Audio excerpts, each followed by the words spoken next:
کہ بلا شبہ منافقین جہنم کے نچلے ترین درجے میں ہوں گے۔ نبی اکرم صلی اللہ علیہ وسلم کی ایک حدیث مبارکہ کا مفہوم کچھ یوں ہے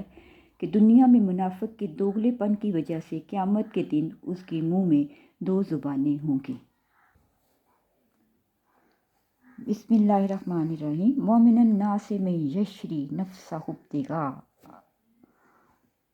مرضات اللہ واللہ رؤوف بالعباد۔ اس آیت مبارکہ میں مومن کی پہچان یہ بتلائی گئی ہے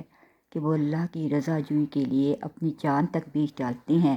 اور اللہ ایسے بندوں کے حال پر نہایت مہربان ہے۔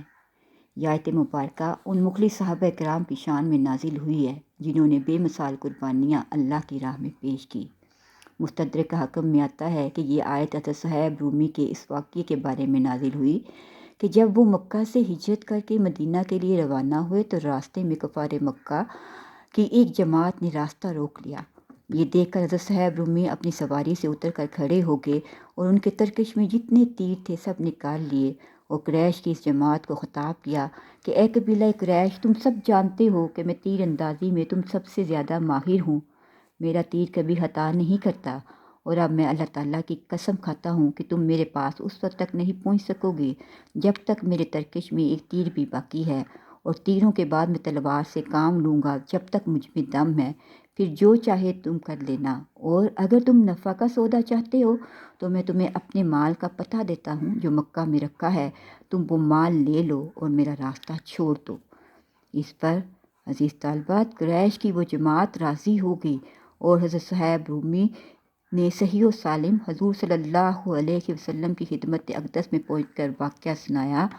تو آپ صلی اللہ علیہ وسلم نے 2 مرتبہ فرمایا کہ تمہاری بیع یعنی تجارت نفع بخش رہی، تمہاری بیع یعنی تجارت نفع بخش رہی۔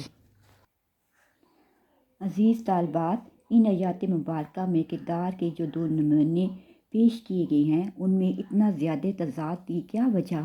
آپ کو سمجھ میں آئی ہے؟ یقیناً یہی آئی ہوگی کہ دونوں گروہوں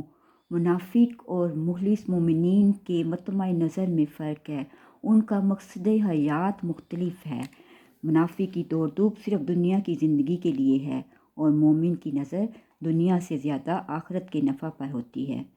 یقیناً ہمارا رویہ بھی ایسا ہی ہونا چاہیے کہ ہم دنیا کی بجائے آخرت کو مد نظر رکھ کر اپنے کام سر انجام دیں۔ شکریہ، واللہ اعلم۔